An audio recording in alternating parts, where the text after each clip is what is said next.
ಮೊನ್ನೆ ರಾತ್ರಿ ಚಿತ್ರದುರ್ಗದ ಹಿರಿಯೂರು ಬಳಿ ಸಂಭವಿಸಿದಂತಹ ಬಸ್ ಅಪಘಾತ, ಸೀಬರ್ಡ್ ಟ್ರಾವೆಲ್ಸ್ ಬಸ್ ಅಪಘಾತ. ಈ ಪ್ರಕರಣದಲ್ಲಿ ಸಾವನ್ನಪ್ಪಿದವರ ಸಂಖ್ಯೆ 7ಕ್ಕೆ ಏರಿಕೆಯಾಗಿದೆ. ಮತ್ತೆ ಪ್ರಾಣಾಪಾಯದಿಂದ ಪಾರಾದ ಗಗನಶ್ರೀಗೆ ಈಗ ಚಿಕಿತ್ಸೆ ಮುಂದುವರಿದಿದೆ.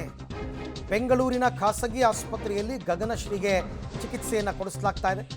ಬಸ್ ದುರಂತದ ಭೀಕರತೆಯನ್ನು ಬಿಚ್ಚಿಟ್ಟಿದ್ದಾರೆ ಗಾಯಾಳು ಗಗನಶ್ರೀ. ನಾನು ಸಿಂಗಲ್ ಸೀಟ್ನಲ್ಲಿ ಪ್ರಯಾಣ ಮಾಡ್ತಾ ಇದ್ದೆ ಅವ್ರು ಹೇಳ್ತಾರೆ. ಲಾರಿ ಡಿಕ್ಕಿ ಹೊಡೆದ ತಕ್ಷಣ ಬಸ್ಗೆ ಬೆಂಕಿ ಹತ್ಕೊಂಡ್ಬಿಡ್ತು. ಹಿರಿಯೂರು ಗೊರ್ಲತ್ತು ಬಳಿ ಬಸ್ ದುರಂತ ಆಯ್ತಲ್ಲ, ಅದಕ್ಕೆ ಸಂಬಂಧಪಟ್ಟಂತೆ ಘಟನೆ ಹೇಗೆ ನಡೀತು ಅಂತ ಗಗನಶ್ರೀ ಅವರು ಹೇಳ್ಕೊಂಡಿದ್ದಾರೆ. ಅವರ ಅನುಭವ. ಈಗ ಅವರು ಟ್ರೀಟ್ಮೆಂಟ್ ತಗೋತಾ ಇದ್ದಾರೆ ಬೆಂಗಳೂರಿನ ಆಸ್ಪತ್ರೆ ಒಂದರಲ್ಲಿ. ರಿಕವರ್ ಆಗ್ತಾ ಇದ್ದಾರೆ, ಏನು ತೊಂದರೆ ಇಲ್ಲ. ಬಟ್ ಏನಾಯಿತು ಅವತ್ತು, ಕೆಲವರಿಗೆ ಇನ್ನೂ ಆ ಶಾಕಿಂದ ಹೊರಗೆ ಬರೋಕ್ಕಾಗಿಲ್ಲ. ಕೆಲವರು ಜ್ಞಾಪಿಸ್ಕೊಂಡು ಹೇಳ್ತಾ ಇದ್ದಾರೆ ಏನಾಗ್ತಾ ಇದೆ ಅಂತ. ಅದರಲ್ಲಿ ಗಗನಶ್ರೀ ಕೂಡ ಒಬ್ಬಾಕೆ. ಪ್ರಾಣಾಪಾಯದಿಂದ ಪಾರಾಗಿ ಬಂದಂತಹ ಗಗನಶ್ರೀ ಇದೀಗ ಬೆಂಗಳೂರಿನ ಖಾಸಗಿ ಆಸ್ಪತ್ರೆಯಲ್ಲಿ ಚಿಕಿತ್ಸೆ ಪಡಿತಾ ಇದ್ದಾರೆ, ಸ್ಪಂದಿಸ್ತಾ ಇದ್ದಾರೆ ಚಿಕಿತ್ಸೆಗೆ. ವೈದ್ಯರುಗಳ ತಂಡ ಕೂಡ ಇದೀಗ ಸಂಪೂರ್ಣವಾಗಿ ಅವರ ಆರೋಗ್ಯದ ಸ್ಥಿತಿಯನ್ನು ನೋಡ್ತಾ ಇದ್ದಾರೆ, ಗಮನಿಸ್ತಾ ಇದ್ದಾರೆ. ಸೊ ಆ ಬಸ್ಸಿನಲ್ಲಿ ವಿಂಡೋ ಮೂಲಕವಾಗಿ ಜಿಗಿದು ಜೀವವನ್ನು ಉಳಿಸ್ಕೊಂಡಿದ್ರು ಗಗನಶ್ರೀ. ಅವರ ಜೊತೆಗಿದ್ದಂತಹ ಇಬ್ಬರು ಸ್ನೇಹಿತರು ಕೂಡ ಇದ್ದರು. ಇಬ್ಬರು ಪೈಕಿ ರಶ್ಮಿ ಮೃತಪಟ್ಟಿದ್ದಾರೆ. ಸೊ ಅವರ ಆರೋಗ್ಯದ ಸ್ಥಿತಿ ಹೇಗಿದೆ ಅಂತೇಳಿ ಇದೀಗ ವೈದ್ಯರು ಕೂಡ ಈಗ ತಪಾಸಣೆಯನ್ನು ನಡೆಸ್ತಾ ಇದ್ದಾರೆ. ಕ್ಷಣ ಕ್ಷಣಕ್ಕೂ ಕೂಡ ಅವರ ಹೆಲ್ತ್ ಸ್ಟೇಟಸ್ ಏನಿದೆ ಅನ್ನುವಂಥದ್ದನ್ನು ಕೂಡ ತೆಗೆದುಕೊಳ್ತಾ ಇದ್ದಾರೆ. ಈಗ ಆರೋಗ್ಯದಲ್ಲಿ ಚೇತರಿಕೆ ಕಾಣಿದೆ. ಅವರು ಒಂದು ರೀತಿಯಲ್ಲಿ ಮಾತನಾಡ್ತಾ ಇದ್ದಾರೆ. ಕೈಗೆ ಒಂದಿಷ್ಟು ಕುತ್ತಿಗೆ ಭಾಗಕ್ಕೆ ಜೊತೆಗೆ ಭುಜಕ್ಕೆ ಒಂದಿಷ್ಟು ಪೆಟ್ಟುಗಳಾಗಿದ್ದು, ಅಂದರೆ ಬಸ್ನ ಮೇಲ್ಭಾಗ ಏನಿದೆಯಲ್ಲ ಅಪ್ಪರ್ ಸೀಟು, ಅಲ್ಲಿಂದ ವಿಂಡೋ ಮೂಲಕವಾಗಿ ಜಿಗಿದಿದ್ರು. ಜಿಗಿದಂಥ ಸಂದರ್ಭದಲ್ಲಿ ಒಂದಿಷ್ಟು ಪೆಟ್ಟು ಕೂಡ ಆಗಿತ್ತು ಕೈ ಕಾಲಿಗೆ. ಸೊ ಆ ನೋವು ಕೂಡ ಇದೆ. ಸೊ ಆ ನೋವಿಗೆ ಸಂಬಂಧಪಟ್ಟಂತೆ ಚಿಕಿತ್ಸೆಗಳು ಕೂಡ ಆಗ್ತಾ ಇದೆ. ಕುತ್ತಿಗೆ ಭಾಗಕ್ಕೂ ಕೂಡ ಒಂದಿಷ್ಟು ನೋವಾಗಿತ್ತು. ಎಲ್ಲವೂ ಕೂಡ ಟ್ರೀಟ್ಮೆಂಟು ಕೂಡ ನೀಡಲಾಗ್ತಾ ಇದೆ. ಸೊ ಅವರ ಹೆಲ್ತ್ ಸ್ಟೇಟಸ್ ಹೇಗಿದೆ ಅನ್ನುವಂಥದ್ದನ್ನು ವೈದ್ಯರು ಕೂಡ ಇದೀಗ ತಪಾಸಣೆಯನ್ನು ನಡೆಸ್ತಾ ಇದ್ದಾರೆ. ಅದಾದ ಬಳಿಕ ಒಂದಿಷ್ಟು ತುಂಬ ಏನಾದರೂ ಎಕ್ಸ್ರೇ ಅಥವಾ ಮತ್ತೊಂದು ಮಾಡಬೇಕು ತಪಾಸಣೆ ಅಂತಂದರೆ ಅವುಗಳನ್ನು ಕೂಡ ಮಾಡ್ತಾ ಇದ್ದಾರೆ. ಈಗ ಗಗನಶ್ರೀ ಅವ್ರನ್ನೇ ನಾನು ಮಾತನಾಡಿಸ್ತಾ ಹೋಗ್ತೇನೆ. ಆ ಸಿಚುವೇಶನ್ನ ಹೇಗೆ ಫೇಸ್ ಮಾಡಿದರು, ಹೇಗಿತ್ತು ಆ ಹಾರೇಬಲ್ ಸಿಚುವೇಶನ್ ಅನ್ನುವಂಥದ್ದನ್ನು. ಬಹುಶಃ ಅವರಿಗೆ ಇನ್ನೂ ಕೂಡ ಚೇತರಿಕೆ ಆಗಬೇಕು ಅಂದರೆ ಇನ್ನೂ ಒಂದಿಷ್ಟು ಸಮಯ ಬೇಕಾಗಬಹುದು.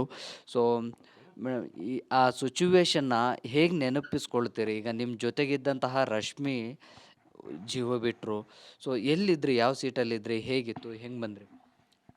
ನಾವು 10U 11U 12U ಸೀಟಲ್ಲಿ ಇದ್ದಿದ್ದು ಅಪ್ಪರ್ ಬರ್ತಲ್ಲಿ. ಸೊ ಆಕ್ಸಿಡೆಂಟ್ ಆದಮೇಲೆ ನಾನು ಸಿಂಗಲ್ ಬರ್ತಲ್ಲಿದ್ದೆ, ಲೆಫ್ಟ್ ಸೈಡಲ್ಲಿ ಬೌನ್ಸ್ ಆಗಿ ಡಬಲ್ ಸೀಟ್ಗೆ ಹೋಗಿ ಬಿದ್ದಿತ್ತು. ಸೊ ನನ್ನ ಮೊಬೈಲ್ ಬಿದ್ದಿದ್ದು ಆಕ್ಸಿಡೆಂಟ್ ಆಗಿದೆ ಅಂತ ಗೊತ್ತಾಯಿತು. ಸೊ ಫೋನ್ ಹುಡ್ಕಕ್ಕಂತ ಕೆಳಗೆ ಇಳಿದೆ. ಆವಾಗ ಲ್ಯಾಡರೆಲ್ಲ ಮುರಿದೋಗ್ಬಿಟ್ಟಿತ್ತು ಬಸ್ದು. ಸೊ ಲೆಫ್ಟಿಗೆ ತಿರುಗಿದ ತಕ್ಷಣ ಆಲ್ರೆಡಿ ಬೆಂಕಿ ಬಂದ್ಬಿಟ್ಟಿತ್ತು, ಹತ್ಕೊಂಡಿತ್ತು ಬೆಂಕಿ. ಸೊ ನಾನು ಕಿರ್ಚ್ಬಿಟ್ಟೆ, ಬೆಂಕಿ ಬರ್ತಿದೆ, ಜಂಪ್ ಮಾಡಿಬಿಡೋಣ ಅಂತ. ಆವಾಗ ನಾನು ರಕ್ಷಿತಾ ಇಬ್ಬರು ಜಂಪ್ ಮಾಡಿಬಿಟ್ವಿ. ನಾವು ಜಂಪ್ ಮಾಡಿ ಹಿಂದೆ ರಶ್ಮಿ ಬರ್ತಾರನ್ನೋ ಹೋಪ್ಸಲ್ಲಿ ಹಿಂದೆ ತಿರುಗಿದ್ರಷ್ಟರಲ್ಲಿ ಬಸ್ ಫುಲ್ ಬೆಂಕಿ ಆಗಿತ್ತು. ರಶ್ಮಿ ಮತ್ತು ರಕ್ಷಿತಾ ಇಬ್ಬರು ಒಂದೇ ಸೀಟಲ್ಲೇ ಇದ್ದರು, ನೀವು ಸಿಂಗಲ್ ಸೀಟಲ್ಲಿದ್ರಿ. ನೀವು ಹೊರಗೆ ಬಂದ್ರಿ? ಮತ್ತು ರಶ್ಮಿನ ಹೊರಗಡೆ ಕರ್ಕೊಂಡು ಬರಲಿಕ್ಕೆ ಆಪ್ಷನ್ನೇ ಇರಲಿಲ್ವ? ಅಲ್ಲಿ ಟೈಮೇ ಇರಲಿಲ್ವ? ಇಲ್ಲ ಸರ್, ಅದು ತುಂಬ ಬೇಗನೆ ಬೆಂಕಿ ಹಬ್ಕೊಂಡ್ಬಿಟ್ಟಿತ್ತು. ನಾನು ರಕ್ಷಿತಾ ಅವ್ರ ಮೇಲಿಂದ ಜಂಪ್ ಮಾಡಿದ್ರು ಅಪ್ಪರ್ ಬರ್ತ್ ವಿಂಡೋಯಿಂದ. ನಾನು ಕೆಳಗಡೆ ಇಳ್ದಿದ್ನಲ್ಲ, ಸೊ ಅಲ್ಲಿಂದನೇ ಅದೇ ನಂಗೆ ಈಸಿಯಾಗಿ ಬೇಗ ಕೆಳಗಡೆಗೆ ಹೋಗೋಕ್ಕೆ ರೀಚ್ ಆಗಿ ನಾನು ಅಲ್ಲಿ ಜಂಪ್ ಮಾಡಿಬಿಟ್ಟೆ. ನಾವು ಜಂಪ್ ಮಾಡಿ ಹಿಂದೆ ತಿರುಗೋಷ್ಟ್ರಲ್ಲಿ ಬಸ್ ಬೆಂಕಿ ಆಗೋಗಿತ್ತು ಆಲ್ರೆಡಿ.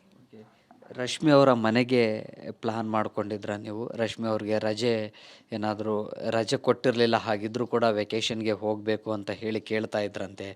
ಸೊ ಅದನ್ನು ಹೇಳೋದಾದ್ರೆ? ಇಲ್ಲ ಆ ಥರ ಏನೂ ಇರಲಿಲ್ಲ. ನಮಗೆ ಯೂಶ್ವಲಿ ಡೆಲಾಯ್ಟಲ್ಲಿ ನಾವು ವರ್ಕ್ ಮಾಡ್ತಿರೋದ್ರಿಂದ ಶಟ್ ಡೌನ್ ಇತ್ತು ಈಗ. ಸೊ ಅದಕ್ಕೋಸ್ಕರ ನಾವು ಪ್ಲ್ಯಾನ್ ಮಾಡಿದ್ವಿ. ಆ ಥರ ಏನೋ ರಜಾ ಕೊಡದೆ ಜಗಳ ಏನೂ ಇಲ್ಲ. So we planned all together. Okay. Rashmi ಅವ್ರ ಮನೆಗೆ ಹೋಗೋ ಪ್ಲ್ಯಾನ್ ಇತ್ತಾ ಮೇಡಮ್, ಅಲ್ಲಿ ಟೈಮ್ ಸ್ಪೆಂಡ್ ಮಾಡಬೇಕು ಅಂತ ಹೇಳಿ? ಮತ್ತು ರಿಟರ್ನ್ ನೀವಿಬ್ಬರೇ ಬರಲಿಕ್ಕಿದ್ರು, ರಕ್ಷಿತಾ ಮತ್ತು ನೀವು ಒಬ್ಬರೇ, ಇಬ್ಬರು ಸೇರಿ ಮತ್ತೆ ಬರಲಿಕ್ಕಿದ್ರು, ಅವ್ರು ಅಲ್ಲೇ ಉಳ್ಕೊಳ್ಳೋ ಅಂಥವ್ರು ಇದ್ದರು. ಏನು ಪ್ಲ್ಯಾನಿಂಗ್ಸ್ ಇತ್ತೆಲ್ಲ? ಇಲ್ಲ ಫಸ್ಟ್ ಡೇ ಗೋಕರ್ಣಗೆ ಹೋಗೋದಿತ್ತು, 2 ಡೇಸ್ ಅಲ್ಲಿದ್ದು. ಆಮೇಲೆ ಲಾಸ್ಟ್ ಡೇ ರಶ್ಮಿ ಮನೆಗೆ ಹೋಗಿ ಅಲ್ಲಿಂದ ಡಿಪಾರ್ಚರ್ ಇದ್ದಿದ್ದು ನಮ್ಮದು. ಬಟ್ ಅವ್ರು ಅಲ್ಲೇ ಉಳ್ಕೊಳ್ಳೋದಿತ್ತು ಲೀವ್ ಇದ್ದಿದ್ದರಿಂದ. ಸೊ ನಾನು ರಕ್ಷಿತಾ ಮಾತ್ರ ವಾಪಸ್ ಬರಬೇಕಿತ್ತು. ಬಟ್ ಈಗಾಯಿತು ಅಷ್ಟು. ನೋಡಿ, ಹೇಳೋದಕ್ಕೆ ಪದಗಳು ಬರೋದಿಲ್ಲ. ರಕ್ಷಿತಾ ಮತ್ತು ನೀವು ಇಬ್ಬರು ಮತ್ತೆ ರಿಟರ್ನ್ ಆಗಬೇಕಾಗಿತ್ತು, ಆದರೆ ಅವ್ರನ್ನ ಅವ್ರ ಮನೆಯಲ್ಲಿ ಬಿಟ್ಟು. ಆದರೆ ಆಗಿದ್ದೇ ಬೇರೆ ದುರಂತ. ಹೇಗೆ ನೆನಪಿಸ್ಕೊಳ್ತೀರಿ? ಆ ಕ್ಷಣ ಅರಗಿಸ್ಕೊಳ್ಳೋದಕ್ಕೆ ಆಗೋದಿಲ್ಲ. ಕಣ್ಣು ಮುಂದೆನೇ ಬಸ್ಸು ಹೊತ್ತಿ ಹೊರಿತಾ ಇತ್ತು, ಅದರಲ್ಲಿ ರಶ್ಮಿ ಇದ್ದರು. ಅದು ನಾವು ಕಿರ್ಚಿದ್ದೀವಿ ಸರ್, ಆಚೆ ಬಂದು ಅಲ್ಲಿದ್ದಿದ್ದ ಜನನೂ ತುಂಬ ಕಿರ್ಚಾಡಿದ್ದೀವಿ, ಹೆಲ್ಪ್ ಮಾಡಿ, ನಮ್ಮ ಫ್ರೆಂಡ್ ಇದ್ದಾರೆ. ಬಟ್ ಆ ಬೆಂಕಿ ಹತ್ರ ಹೋಗೋಕ್ಕೆ ಯಾರ ಕೈಲೂ ಆಗಲ್ಲ, ಬಿಕಾಸ್ ಅದು ತುಂಬ ಹತ್ಕೊಂಡು ಉರಿತಿತ್ತು. ಆ್ಯಂಡ್ ಆ ಬಸ್ ಕೂಡ ಮೇಲೆಲ್ಲ ತುಂಬ ಗೂಡ್ಸ್ ಇದ್ದಿದ್ದರಿಂದ ಬೇಗ ಹಬ್ಕೊಂಡ್ಬಿಡ್ತು ಬೆಂಕಿ ಎಲ್ಲ. ಸೊ ಏನೂ ಮಾಡೋಕ್ಕಾಗಲಿಲ್ಲ. ನೀವು ಬಸ್ಸಲ್ಲಿ ಇದ್ದಾಗಲೇ ಬೆಂಕಿ ಹೊತ್ಕೊಳ್ತಾ ಮೇಡಮ್? ಹೌದೌದು, ನನಗೆ ಬಸ್ಸಲ್ಲಿ ಇನ್ನೂ ಎಷ್ಟೊಂದು ಪ್ಯಾಸೆಂಜರ್ಸ್ ಗೊತ್ತೇ ಇಲ್ಲ ಬೆಂಕಿ ಬರ್ತಿದೆ ಅಂತ, ಆಗಲೇ ಹಬ್ಬಿಟ್ಟಿತ್ತು ಬೆಂಕಿ. ಓಕೆ, ಈಗ ನೀವು ಇಬ್ಬರು, ರಕ್ಷಿತಾ ಮತ್ತು ನೀವು ಹೊರಗಡೆ ಬರ್ತಿರಲ್ಲ, ನಿಮ್ಮ ಜೊತೆನೇ ಆಗ ರಶ್ಮಿ ಕೂಡ ಇದ್ದರು. ಅಂದರೆ ಅವರು ಧೈರ್ಯ ಸಾಕಾಗದೆ ಅಲ್ಲೇ ಒಳಗೆ ಲಾಕ್ ಆದರೆ? ಇರಲಿಲ್ಲ ಸರ್, ಧೈರ್ಯ ಅಲ್ಲ. ಯಾರೇ ಆದ್ರೂ ಆ ಸಿಚುವೇಶನಲ್ಲಿ ಧೈರ್ಯ ನೋಡಲ್ಲ, ಫಸ್ಟ್ ಲೈಫ್ ಉಳಿಸ್ಕೊಳ್ಳೋದು ನೋಡ್ತಾರೆ. ಬಟ್ ಅವ್ರಿಗೆ ಆ ಟೈಮ್ ಕೊಡಲಿಲ್ಲ ದೇವರು ಅಷ್ಟೇ. ಬೆಂಕಿ ಹಬ್ಬಿಡ್ತು ನಾವು ಎಗ್ರಿತಿದ್ದ ತಕ್ಷಣ. ಬಟ್ ನೀವು ಆ ವಿಂಡೋ ಮೂಲಕ ನೀವು ಎಕ್ಸಿಟ್ ಆಗುವಾಗಲೂ ಕೂಡ ಹಾಗೆ ಬೆಂಕಿ ಪಸರಿಸ್ತಾ ಇತ್ತು? ಅದು ನಾನು ಎಗ್ರಬೇಕಾದ್ರೂ ಆಲ್ರೆಡಿ 3rd ಸೀಟಿಗೆ ಬೆಂಕಿ ಬಂದ್ಬಿಟ್ಟಿತ್ತು ಸರ್. ನಾನು ಕೆಳಗಡೆ ಇಳ್ದಿರಲಿಲ್ಲ, ಫೋನ್ಗೋಸ್ಕರ ಅಂದಿದ್ರೆ ನಾವು ಇರ್ತಿರ್ಲಿಲ್ಲ. ನೀವು ಮೊಬೈಲು, ಬ್ಯಾಗು ಎಲ್ಲೋ ಕೂಡ ಬಸ್ಸಲ್ಲೇ ಬಿಟ್ಟು ನೀವು ಜಂಪ್ ಮಾಡಿದಿರಿ. ನೋಡಿ, ನಿಮ್ಮ ಕಣ್ಣು ಮುಂದೆನೇ 3ನೇ ಸೀಟ್ ತನಕಲೂ ಕೂಡ ಬೆಂಕಿ ಬಂದಿತ್ತು. ಫ್ರ್ಯಾಕ್ಷನ್ ಆಫ್ ಸೆಕೆಂಡ್ಸ್ ವೇಟ್ ಮಾಡಿದ್ರು ಕೂಡ ಹಬ್ತಾ ಇತ್ತು. ಹೌದು ಹೌದು ಸರ್. ರಶ್ಮಿ ಫ್ಯಾಮಿಲಿ ಅವರು ಏನಾದರೂ ಮಾತನಾಡುವಂಥದ್ದು ಮಾಡಿದ್ರ ಮೇಡಮ್? ಇಲ್ಲ, ನಂಗೆ ಅದು ನಮ್ಮನ್ನ ಫಸ್ಟ್ ಹಾಸ್ಪಿಟಲೈಸ್ ಮಾಡಿದ್ರು. ಬಟ್ ಅವ್ರ ನಮ್ಮ ತಂದೆ ಮಾತಾಡಿದ್ದಾರೆ. ನಾನು ಅವ್ರು ಏನೂ ಮಾತಾಡೋಕ್ಕಾಗಿಲ್ಲ. ನನಗೆ ಮಾತಾಡೋ ಪರಿಸ್ಥಿತಿಯಲ್ಲೂ ಇಲ್ಲ ಸರ್. ನಿಜಕ್ಕೂ ಕೂಡ ಸಂಕಟ ಅಂತ ಅನಿಸುತ್ತೆ. ರಶ್ಮಿ ಅವರ ನಿವಾಸಕ್ಕೆ, ಅವರ ಮನೆಗೆ ಹೋಗಬೇಕಾಗಿತ್ತು. ಅವರ ಕುಟುಂಬಸ್ಥರು ಕೂಡ ಕಾಯ್ತಾಯಿದ್ರು, ಇನ್ನೇನು ಇಬ್ಬರು ಸ್ನೇಹಿತರು ಬರ್ತಾರೆ ಅಂತೇಳಿ ಅವ್ರನ್ನ ರಿಸೀವ್ ಮಾಡ್ಕೊಳ್ಳಿಕ್ಕೆ ಕೂಡ ಕಾಯ್ತಾಯಿದ್ರು. ಆದರೆ ಆ ವೇಳೆಗಾಗಲೇ ಆಗಿದ್ದು ಬಹುದೊಡ್ಡ ದುರಂತ. ಇದೀಗ ರಶ್ಮಿಯನ್ನು ನೆನಪಿಸ್ಕೊಂಡು ಒಂದು ರೀತಿಯಲ್ಲಿ ಗಾಬರಿ ಮತ್ತು ಆ ರೀತಿ ಆತಂಕ ಕೂಡ ಆಗ್ತಾ ಇದೆ. ಈಗ ರಶ್ಮಿಯ ಕುಟುಂಬಸ್ಥರು ಕೂಡ ಇದೀಗ ಗಗನಶ್ರೀ ಅವರ ಪೋಷಕರ ಜೊತೆ ಕೂಡ ಮಾತನಾಡಿದ್ದಾರೆ. ಆದರೆ ಅವತ್ತು ಆಗಿರುವಂತಹ ಕರಾಳತೆ ಮತ್ತು ಆ ದುರಂತದ ಬಗ್ಗೆ ಗಗನಶ್ರೀ ವಿವರಿಸ್ತಾ ಇದ್ದರೆ ನಿಜಕ್ಕೂ ಅಲ್ಲಿಂದ ಬದುಕಿ ಬಂದಿದ್ದೇ ಇವರು ರೋಚಕ ಅಂತ ಅನಿಸುತ್ತೆ. ವಿಡಿಯೋ ಜರ್ನಲಿಸ್ಟ್ ರವಿ ಜೊತೆ Prakash D Rampur, public TV, Bengaluru. ಇನ್ನೂ ಕೂಡ ಗಗನಶ್ರೀ ಶಾಕ್ನಿಂದ ಹೊರಗೆ ಬಂದಿಲ್ಲ, ಬರೋದಕ್ಕಾಗೋದೂ ಇಲ್ಲ ಸದ್ಯಕ್ಕೆ ನನ್ನ ಪ್ರಕಾರ. ಬಟ್ ಅವರ ಹೆಲ್ತ್ ಸ್ಟೇಬಲ್ ಆಗಿದೆ, ಡಾಕ್ಟರ್ಸು ಏನು ತೊಂದರೆ ಇಲ್ಲ ಅಂತ ಹೇಳಿದ್ದಾರೆ, ಬೇಗ ರಿಕವರ್ ಆಗ್ತಾರೆ. ಘಟನೆಯನ್ನು ನೆನಪಿಸ್ಕೊಂಡ್ರು ಅವರು, ಏನಾಯಿತು ಏನು ಎತ್ತ ಅಂತ. ಬಸ್ ಜರ್ಕ್ ಹೊಡೆದಾಗ ಇವ್ರ ಮೊಬೈಲ್ ಕೆಳಗೆ ಬೀಳುತ್ತೆ. ಅಪ್ಪರ್ ಬರ್ತಲ್ಲಿ ಇರ್ತಾರೆ ಇವರು. ಮೊಬೈಲ್ ಎತ್ಕೊಳ್ಳೋಕೆ ಕೆಳಗೆ ಬಂದಾಗ ಬೆಂಕಿ ಕಾಣಿಸ್ಕೊಳ್ಳುತ್ತೆ ಇವ್ರಿಗೆ. ಆಲ್ರೆಡಿ ಕೆಳಗೆ ಇಳಿದಿರ್ತಾರೆ. ಹಾಗಾಗಿ ಅವರು ಕಿಟಕಿಯಿಂದ ಇಮಿಡಿಯೇಟಾಗಿ ಎಕ್ಸಿಟ್ ಆಗಿದ್ದಾರೆ, ಇವರು ಮತ್ತು ಈಕೆಯ ಮತ್ತೊಬ್ಬ ಸ್ನೇಹಿತೆ. ಆದರೆ ರಶ್ಮಿ ಅಂತಕ್ಕಂಥದ್ದು ಇವ್ರ ಜೊತೆನೇ ಬಂದಂಥವರು, ಅವ್ರು ಎಕ್ಸಿಟ್ ಆಗೋಕ್ಕಾಗಲೇ ಇಲ್ಲ. ಅಷ್ಟೊತ್ತಿಗಾಗಲೇ ಬೆಂಕಿ ವ್ಯಾಪಿಸಿತ್ತು. ಕಣ್ಣೆದುರುಗಡೆನೇ ಹೀಗೆ ನಡೆದಂತಹ ಘಟನೆ. ಬಟ್ ಎಲ್ಲರೂ ಅಸಹಾಯಕರು, ಯಾರೂ ಏನೂ ಮಾಡುವಂತಹ ಪರಿಸ್ಥಿತಿನಲ್ಲಿ ಇರಲಿಲ್ಲ. ಮೊದಲು ಜೀವ ಉಳಿಸ್ಕೊಂಡ್ರೆ ಸಾಕು ಅಂತ ತುಂಬ ಜನ. ನೋಡಿ, ಇವ್ರು ಎಲ್ಲರಿಗೂ ಕೂಡ ಏಟು ಬಿದ್ದಿದೆ. ಇವರೇನು ಈಸಿಯಾಗಿ ಕಿಟಕಿಯಿಂದ ಬಂದು ಆರಾಮಾಗಿ ಜಂಪ್ ಮಾಡಿದವರಲ್ಲ, ಆ ಗಾಬರಿನಲ್ಲಿ ಜಂಪ್ ಮಾಡಿಬಿಟ್ಟಿದ್ದಾರೆ. ಇನ್ನು ಮಗಳ ಕೊರಳಿನಲ್ಲಿದ್ದ ಸರ ನೋಡಿ ಪತ್ತೆ ಹಚ್ಚಿದ್ದಾರೆ ತಂದೆ. ಮದುವೆ ತಯಾರಿಯಲ್ಲಿದ್ದ ಮಗಳ ದುರ್ಮರಣ ಆಗಿರ್ತಕ್ಕಂಥದ್ದು. ಶೋಕ ಸಾಗರದಲ್ಲಿ ಮುಳುಗಿದೆ ಮಾನಸ ಕುಟುಂಬ. ಎಂಗೇಜ್ಮೆಂಟ್ ಎಲ್ಲ ಆಗಿತ್ತಂತೆ, ಮದುವೆ ಫಿಕ್ಸ್ ಆಗಿತ್ತು. ಬೆಂಕಿಯಲ್ಲಿ ಬೆಂದು ಕರಕಲಾಗಿದ್ದ ಚನ್ನರಾಯಪಟ್ಟಣದ ಮಾನಸ ಮದುವೆಯ ತಯಾರಿಯಲ್ಲಿದ್ದ ಪೋಷಕರಿಗೆ ಪಾಪ ಆಘಾತ. ತಂದೆಯ ನೋವು ನೋಡೋಕ್ಕಾಗ್ತಿರ್ಲಿಲ್ಲ.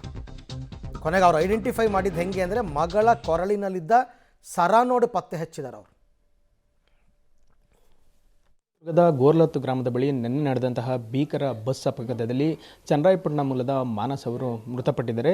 ಅವರ ತಂದೆ ನಿನ್ನೆ ಅಲ್ಲಿಗೆ ತೆರಳಿದರು. ಆದರೆ ಬಾಡಿ ಸಂಪೂರ್ಣವಾಗಿ ಸುಟ್ಟು ಹೋಗಿರೋದ್ರಿಂದ ಇನ್ನೂ ಸಹ ಅದನ್ನು ಗುರುತು ಹಚ್ಚುವುದು ಕಾರ್ಯ ನಡೆದಿದೆ. ಈಗ ಅವರ ತಂದೆ ಚಂದ್ರೇಗೌಡರು ನಮ್ಮ ಜೊತೆ ಇದ್ದಾರೆ, ಅವ್ರನ್ನ ಮಾತಾಡೋಣ. ಸರ್ ಹೇಳಿ, ನಿನ್ನೆ ಅಲ್ಲಿ ಹೋಗಿದ್ರಲ್ಲ, ಪೊಲೀಸರು ಏನು ಹೇಳಿದ್ರು ಸರ್? ಎಷ್ಟು ದಿನ ಆಗುತ್ತೆ ಗುರುತು ಮಾಡಲಿಕ್ಕೆ ಅಂತ ಹೇಳಿದರು?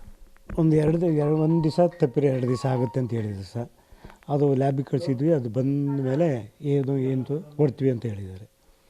ಸರ್ ನೀವೊಂದು ಲಾಕೆಟ್ ಬಗ್ಗೆ ಹೇಳಿದ್ರಿ, ಅದು ನನ್ನ ಮಗಳು ಕುತ್ತಿಗೆಯಲ್ಲಿ ಇದೆ ಅಂತ. ಅದು ನನ್ನ ಮಗಳು ಕುತ್ತಿಗೆಯಲ್ಲಿ ಇದ್ದಿದ್ದು ನೋಡಿದ್ದೆ, ಆದರೆ ಅವರು ನವ್ಯ ಮತ್ತು ಮಾನಸ ಅವರು ಚೇಂಜ್ ಮಾಡ್ಕೊಂಡಾರೋ ಏನೋ ಗೊತ್ತಿಲ್ಲ. ಆದ್ದರಿಂದ ನನ್ನ ಮಗಳೇ ಅಂತ ಗುರುತು ಹಿಡಿಯೋಕೆ ಆಗ್ತಾಯಿಲ್ಲ. ಸರ್ ಈಗ ನವ್ಯ ಮತ್ತು ಮಾನಸ ಇಬ್ಬರು ಆತ್ಮೀಯ ಗೆಳತಿಯರು, ಎಷ್ಟು ವರ್ಷದಿಂದ ಅವ್ರ ಸ್ನೇಹ ಇತ್ತು ಸರ್? LKG UKG ಇಂದ ಒಟ್ಟಿಗೆ ಬೆಳೆದು ಒಟ್ಟಿಗೆ ಓದಿರೋರು. ಹಂಗಾಗಿ ಈಗಲೂ ಒಂದೇ ಮನೇಲಿ 3 ಜನನೂ ಮನೆ ಬಾಡಿಗೆ ಮಾಡ್ಕೊಂಡು ಒಟ್ಟಿಗೆ ಇದ್ದರು. ಒಟ್ಟಿಗೆ CCL ಅಂತ ಕಂಪ್ನಿಯಲ್ಲಿ ವರ್ಕ್ ಮಾಡ್ತಿದ್ರು. ಹಂಗಾಗಿ ನಿನ್ನೆ ಏನು ಇದಿಲ್ಲ, ಕ್ರಿಸ್ಮಸ್ ಡೇ ಅಂತ ರಜೆ ಇತ್ತಲ್ಲ, ಹಾಗಾಗಿ ಒಂದು ದಿವಸ ಪಿಕ್ನಿಕ್ ಹೋಗಿ ಬರ್ತೀವಿ ಅಪ್ಪಾಜಿ ಅಂತ ಫೋನ್ ಮಾಡಿದ್ಲು. ರಾತ್ರಿ 9 ಗಂಟೆಲಿ ಅವ್ರ ಜೊತೆ ಮಾತಾಡಿದ್ದೆ. ಒಂದು ದಿವಸ ಹೋಗಿ ಬರ್ತೀವಿ ಅಂತ ಹೊರಟಿದ್ರು. ಹಿಂಗಾಗಿ ದುರಂತ ಆಗಿದೆ. ಸರ್ ನಿಮಗೆ ಯಾರು ಸರ್ ಫೋನ್ ಮಾಡಿದ್ದು? ನಿಮ್ಗೆ ಯಾರು ಫೋನ್? ನಮಗೆ ಫೋನ್ ಮಾಡಿದ್ದು ಅಂದರೆ ಮಿಲನ ಅಂತ ಅವಳ ಫ್ರೆಂಡು. ಅವಳು ಬದುಕಿದ್ದು, ಅವಳು ಯಾರೋ ಬೇರೆ ಫೋನಿಂದ ಹಿಂಗೆ ಬೆಳಗ್ಗೆ 7:45 ಫೋನ್ ಮಾಡಿದ್ಲು. ಹಿಂಗೆ ಹಿರಿಯೂರು ಮತ್ತು ಚಿತ್ರದುರ್ಗ ಮಧ್ಯದಲ್ಲಿ ಈ ಅಪಘಾತ ನಡೆದಿದೆ, ನಾನು ಬಸ್ಸು ಜಂಪ್ ಮಾಡಿ ಬಂದಿದ್ದೀನಿ, ಅವರು ಬಸ್ಸೊಳಗೆ ಏನಾದರೂ ಅಂತ ಗೊತ್ತಿಲ್ಲ, ಅಷ್ಟು ಮಾತ್ರ ಗೊತ್ತಿತ್ತು. ಈಗ